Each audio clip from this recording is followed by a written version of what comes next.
Salut à toutes et à tous, c'est Bob et aujourd'hui on se retrouve pour une nouvelle vidéo et on va établir un classement des line-up de la saison 2022. C'est toujours assez délicat de classer les line-up et les duos de pilotes parce qu'on essaye toujours de mettre en retrait les performances de la voiture et se concentrer uniquement sur celles de pilotes. Et en plus on a souvent une grosse culture de l'instant. Et même si on a eu que très peu de changements de pilotes cette saison, je pense qu'il y a pas mal de choses à dire, surtout avec les enseignements de la saison dernière. Comme toujours avec les vidéos de classement, elles sont bien sûr subjectives. Donc n'hésitez pas à venir en commentaire me dire votre classement, les duos de pilotes les plus performants selon vous. Juste avant de commencer, je voulais aussi mentionner que la prochaine vidéo de la chaîne portera sur un classement des livrets de la saison 2022. Donc pour m'aider à établir un classement, n'hésitez pas à venir en commentaire si vous avez déjà des livrets préférés, celles que vous n'aimez pas, etc. N'oubliez pas de vous abonner à la chaîne et si c'est déjà fait, on peut y aller. C'est parti!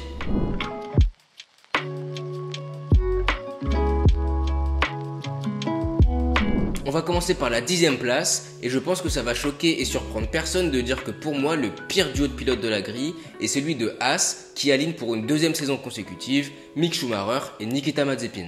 En soi ça peut être assez dur de les juger par rapport à leur saison 2021 étant donné que la Haas était un camion qui pouvait rien espérer, mais bon il la mettait dans le mur une fois sur deux quoi. D'un côté il y a Mick Schumacher, on sait qu'il est rapide, il a gagné la Formule 2 en 2020 et il a très largement dominé son coéquipier la saison dernière, mais il a eu beaucoup trop de crash à mon goût. Dans tous les cas, on pourra vraiment le juger en Formule 1 que quand il aura une monoplace plus compétitive. De l'autre côté, Mazepin nous a montré qu'il méritait pas forcément d'être en Formule 1, avec lui aussi beaucoup de crash et de manœuvres très douteuses, même si lui aussi avait pas mal performé en Formule 2. J'attends quand même de voir si Haas leur propose une monoplace plus compétitive en 2022 pour mieux les juger. A noter que je tourne cette vidéo juste après les quelques jours de shakedown à Barcelone. Haas a enlevé son sponsor principal, Uralkali, qui est lié au gouvernement russe, et Mazepin de fait pourrait perdre son baquet. Il a son baquet chez Haas et en Formule 1 uniquement grâce à ce sponsor, c'est un pilote payant, et du coup si Haas enlève ce sponsor, ils n'ont aucune raison de garder Mazepin. En tout cas c'est à voir, il y a quelques noms qui circulent pour le remplacer, comme Hülkenberg, ce qui me paraît très peu probable, Giovinazzi ou encore Fittipaldi, le pilote de réserve Haas. On verra. On passe tout de suite à la 9e place et on retrouve Williams avec son duo de pilotes Latifi et Albon. Latifi performe quand même mieux que ce à quoi on pouvait s'attendre avec son bagage de pilote payant. Il arrivait à accrocher Russell de temps en temps, mais il est quand même assez limité. Et on sait qu'il a son baquet uniquement grâce au sponsor qu'il amène. Il est régulier, assez propre mais pas exceptionnel. Par contre, ce qui peut être très intéressant cette saison, c'est le retour d'Alex Albon en Formule 1 après une saison sur la touche. Je suis pressé de savoir s'il pourra faire comme Pierre Gasly et rebondir après s'être fait éjecter de Red Bull. Après, vous savez ce que je pense d'Alex Albon, j'en avais fait une vidéo dédiée. Je le trouve pas exceptionnel, mais là il a l'occasion de se relancer. Et maintenant il n'aura plus l'excuse de la deuxième Red Bull. Il a quasiment l'obligation de battre Latifi et de s'imposer comme leader de l'écurie, pour garder sa crédibilité et garder des chances de relancer sa carrière en Formule 1. Du côté de Williams, je trouve qu'il perd au change avec ce changement de pilote en remplaçant Russell par Albon, qui est pour moi moins bon. On enchaîne avec la 8e place avec Alfa Romeo, qui est la seule écurie de la grille à changer ses deux pilotes. Et maintenant, elle aligne Valtteri Bottas et Guan Yu Zhou. Bottas, malgré tout ce qu'on a pu dire sur lui quand il était chez Mercedes face à Hamilton, n'est pas un mauvais pilote. On l'a souvent vu, et même avant quand il était chez Williams. En qualification, il a régulièrement été très proche d'Hamilton, donc on est sûr qu'il tirera le maximum de l'Alfa Romeo sur un tour. La crainte que j'ai, c'est qu'on a souvent vu Bottas galérer chez Mercedes à se battre dans le peloton, à attaquer, défendre, être incisif. Pour performer chez Alfa Romeo, il n'a pas le choix que de s'améliorer sur ce point et retrouver les qualités qui l'ont fait percer chez Williams. De l'autre côté du garage, on a le seul rookie de 2022 avec le chinois Guan Yu Zhou, qui arrive en Formule 1 après 3 saisons en Formule 2. Il arrive en Formule 1 avec un tampon de pilote payant, ce qui n'est pas faux, il est là grâce à ses sponsors. Et aussi le fait qu'il est chinois, le premier pilote chinois de l'histoire de la Formule 1 d'ailleurs, donc un gros potentiel marketing. Mais c'est pas un peintre non plus, il a gagné plusieurs courses en Formule 2, donc il sait piloter. Ce qui me dérange par contre, c'est que ce mec est la définition de moyen. Il a jamais été très mauvais, il a jamais été exceptionnel. Il a toujours été dans des écuries très compétitives en Formule de promotion et pourtant il ne s'est jamais battu pour un titre, à part peut-être en Formule 2 en 2021, mais vraiment vite fait. Et il s'est aussi fait battre par quasiment tous ses coéquipiers avant d'arriver en Formule 1. Donc bon, ça fait un peu chier de voir un pilote banal comme ça arriver en Formule 1 alors que Oscar Piastri n'a pas de baquet. En 7ème place, Aston Martin et son duo de pilotes Sebastian Vettel et Lance Stroll. Même si c'est assez compliqué de les juger par rapport à leur saison 2021, sachant que la monoplace était pas très compétitive, il y avait quand même pas mal de choses à apprendre. Déjà, on voulait savoir si Vettel pouvait reprendre un niveau correct après sa saison 2020 catastrophique et devenir leader de l'écurie. Ce qui est sûr, c'est qu'il a fait une meilleure saison que 2020, même s'il a quand même fait pas mal d'erreurs, surtout en début de saison. Il a fait à peu près jeu égal avec Lance Stroll, malgré quelques coups d'éclat. C'est clairement pas assez pour un quadruple champion du monde. À voir ce que ça donne en 2022 après avoir bien pris ses marques. Vettel n'a pas été mauvais, juste il ne porte pas autant son équipe qu'un Gasly chez AlphaTauri ou un Norris chez McLaren. Lance Stroll lui commence un peu à m'énerver. Il n'est pas mauvais, il ne fait pas trop d'erreurs, il est assez régulier, mais j'ai l'impression qu'il ne progresse pas. J'y ai cru en 2020, mais il est rapidement revenu à ses performances habituelles, juste moyennes. Il est toujours meilleur en course, il galère un peu plus en qualif, mais je vois pas forcément de progression, alors que ça va quand même être sa 6ème saison en Formule 1. En tout cas, mon impression c'est que si Aston Martin propose une monoplace compétitive, j'ai pas l'impression que Vettel ou Stroll pourraient porter l'écurie et la mener au sommet. En 6ème place, on retrouve AlphaTauri, qui aurait pu être bien plus haut dans ce classement si ça ne tenait qu'à Pierre Gasly, et bien plus bas si ça ne tenait qu'à Yuki Tsunoda. Ça ne choquera personne de dire que le pilote japonais n'a pas satisfait en 2021. Il a fait beaucoup trop d'erreurs, de crash et souvent très bêtes.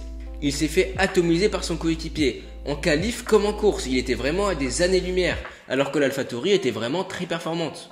On sait qu'il est prometteur, mais comme j'ai dit l'année dernière, je trouve qu'il est arrivé en Formule 1 trop tôt. Il a gravi les échelons beaucoup trop rapidement.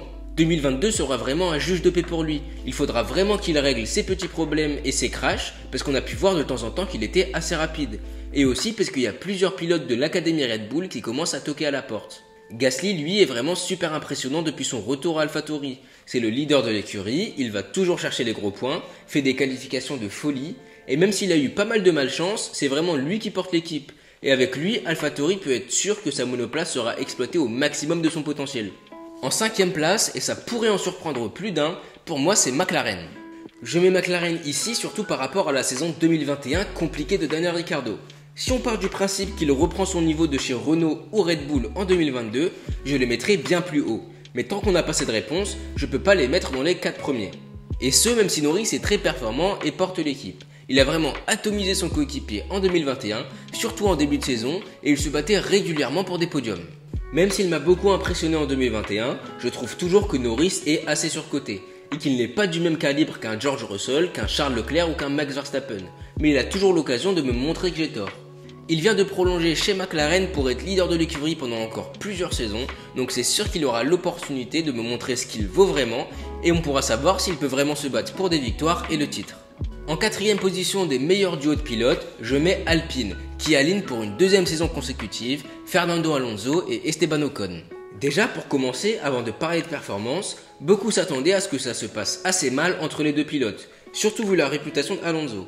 Mais l'ambiance avait vraiment l'air positive, les deux étaient très impliqués pour faire progresser l'équipe et on les a même vus se battre l'un pour l'autre en Hongrie et au Qatar. Après c'est sûrement parce que la voiture n'était pas compétitive et ne se battait pas pour des victoires qu'il y avait ce sentiment d'entraide. À voir cette saison si Alpine propose une monoplace performante. On connaît Alonso, pas besoin de rappeler à quel point il est rapide, même à 40 ans, et ce qu'il est capable de produire avec des monoplaces un peu plus en retrait. Ocon de son côté doit vraiment continuer de progresser. Il a été assez boosté par sa victoire en 2021, mais je suis persuadé qu'il peut faire encore bien mieux. Il est encore jeune et il doit montrer qu'il a un calibre de champion du monde. Il s'est fait battre par ses deux coéquipiers depuis son retour en Formule 1, par Ricciardo en 2020 et par Alonso en 2021. Il faudra vraiment qu'il hausse son niveau de jeu et qu'il performe bien mieux en 2022 pour garder sa crédibilité et assumer mieux son rôle de leader pour le long terme pour Alpine. On arrive déjà au podium de ce classement et je mets Red Bull 3ème avec Max Verstappen et Sergio Perez. Comme avec le duo Gasly-Tsunoda, c'est Max Verstappen qui tire ce duo de pilotes vers le haut dans ce classement et c'est Sergio Perez qui fait que je peux pas les mettre premier ou deuxième. La saison 2021 de Perez est vue comme positive quasiment uniquement grâce à son travail de défense face à Hamilton à Abu Dhabi, qui a été bien sûr décisif. Mais si on regarde bien ses performances sur la saison entière, il n'a vraiment pas été exceptionnel. Il fait mieux que Gasly et Albon à sa place en aidant Verstappen de temps en temps au niveau de la stratégie, mais pas autant que ce que Red Bull voudrait. Il est toujours assez loin de Max Verstappen, ce qui est normal en soi, et même s'il performait assez bien en course, il ratait souvent ses qualifications et il se condamnait à faire des remontées. Et vu comment la grille était serrée en 2021, s'il était à une demi-seconde de Max Verstappen en qualification, il ne sortait pas de la Q2. En performant mieux et en étant plus régulier, il aurait pu faire gagner le championnat constructeur à Red Bull. Mais quand on connaît les soi-disant difficultés de la seconde Red Bull et le fait que l'écurie est entièrement tournée vers Verstappen, c'est quand même assez honorable, mais il peut encore faire beaucoup mieux. Enfin bref, la clé semble d'être de s'améliorer en qualification et commencer plus haut. mais c'est un problème qui l'a suivi toute sa carrière, donc je vois pas comment il le réglerait d'une saison à une autre. Pas forcément besoin de m'exprimer par rapport à Max Verstappen, on voit tous à quel point il est performant avec sa Red Bull. Pour la deuxième place des meilleurs duos de pilotes, je place Ferrari, qui aligne Charles Leclerc et Carlos Sainz. J'en ai parlé en profondeur dans ma dernière vidéo que j'avais faite sur Ferrari, mais très rapidement, ils tirent tous les deux le maximum du potentiel de la voiture, vont chercher les gros points, se qualifient très haut et se respectent. Comme j'ai déjà dit, je trouve que Sainz n'a pas forcément ce petit truc qui ferait qu'il pourrait devenir champion du monde aux dépens d'un Charles Leclerc, mais Ferrari a vraiment un duo de pilotes ultra performant. Alors pour la première place, le meilleur duo de pilotes de la grille pour moi, c'est bien sûr Mercedes. Objectivement, c'est assez compliqué de placer un autre line-up au-dessus. Comme avec Max Verstappen, je pense pas qu'il soit forcément très pertinent de parler de Hamilton. On connaît tous son niveau de performance exceptionnel. Ce qui sera ultra intéressant à regarder, un des principaux enjeux de la saison je trouve, c'est Russell qui arrive pour remplacer Bottas. Il devra confirmer son niveau affiché chez Williams et chez Mercedes à Sakir en 2020. Mais là sur toute une saison et face à un pilote hors du commun et montrer qu'il mérite sa place parmi des pilotes comme Leclerc ou Verstappen. J'avais fait une vidéo dédiée à Russell l'année dernière que vous pouvez retrouver ici et ce sera vraiment super intéressant de voir ce qu'il peut faire dans une voiture compétitive et aussi comparer ses performances face à Hamilton par rapport à celles de Bottas. Il est exceptionnel en qualification mais on l'a déjà vu rater ses courses le dimanche. Ça reste acceptable dans une Williams mais dans une Mercedes il ne pourra pas avoir de trou d'air comme ça, il devra performer tout le temps. Voilà pour mon classement des meilleurs duos de pilotes de la saison 2022. Toujours subjectif, mais je pense qu'au global, il retranscrit assez bien la situation actuelle et les niveaux de performance. Venez quand même en commentaire me partager votre classement, me dire si vous êtes d'accord avec moi ou non, ça peut être très intéressant d'en débattre. En tout cas, merci d'avoir regardé la vidéo jusqu'au bout, j'espère qu'elle vous a plu. Si c'est le cas, n'hésitez pas à lâcher un like et à vous abonner, ça aide vraiment la chaîne. Prenez soin de vous et à la prochaine. Salut!